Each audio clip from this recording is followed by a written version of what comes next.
guys, it's Karen, also known as Not Fancy Knitter. Has this ever happened to you? You want to knit a sweater, but this time you actually want it to fit. So you do what you're supposed to do. You knit a gauge swatch. But when you measure your swatch, your stitches are either too loose or too tight. Ugh, now what?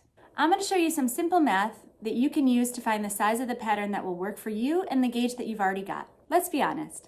If you're anything like me, you're not going to knit another gauge swatch. It's a miracle you made the first one at all. So stick around and I'll show you another way. Let's get right to it. There are 3 measurements you need to know to make this work. Your bust size, your stitch gauge, and the stitch gauge given in the pattern. Make sure that your stitch gauge and the pattern stitch gauge are measured over the same number of inches. So if the designer gave the gauge over 4 inches, then your gauge should be measured over 4 inches as well. Once you have your 3 measurements, it's time to do a little math. Don't worry, it's easy. All you have to do is divide your gauge by the pattern gauge. Then take that number and multiply it by your bust measurement. Whatever number you get is the bust measurement for the size you need to knit. That's it. Let's go through 2 examples so you can see how this works. In both examples, let's assume that your bust measurement is 40 inches around and the pattern gauge is 22 stitches per 4 inches. In our first example, you knit a swatch, measure your stitches, and you come out with 20 stitches per 4 inches. So you have too few stitches. Your stitches are a little bit too large. If you were to go ahead and follow the instructions for the size 40 in the pattern, you would end up with a sweater that is way too big. So let's apply our formula and see what size you actually should knit to get a sweater that fits. First, take your gauge and divide it by the pattern gauge. So 20 divided by 22. And you get 0.909090909. Go ahead and multiply that number by your bust measurement. So 0.909 times 40. And I get 36.36 inches.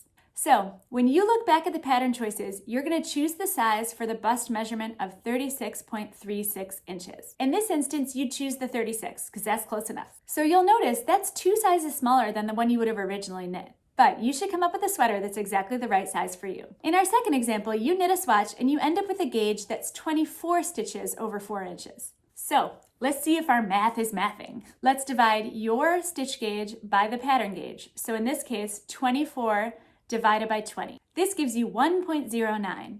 We're going to take that number and multiply it by our bust measurement. So 1.09 times 40, and you get 43.63 inches. So you choose a size of the pattern that works for 43.63 inches. In this case, I'd pick the 44 because I like a little bit of extra wiggle room. Just a few things to keep in mind.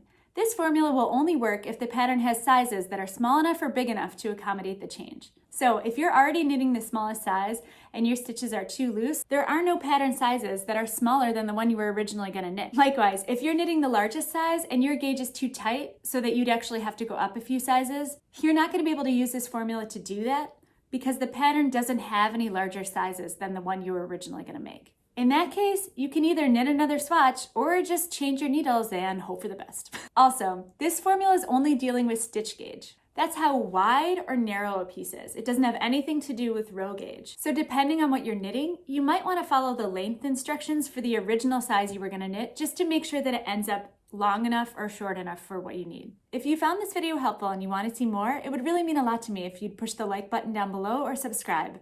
It helps other people find this channel and it lets me know that this kind of content is useful. I'd love to know if you've done any knitting math and how it worked out. Is this how you did it or did you have another way? You know, there's always more than one way to solve a problem, so I'd love to hear what you did. As always, thanks for stopping by and happy knitting.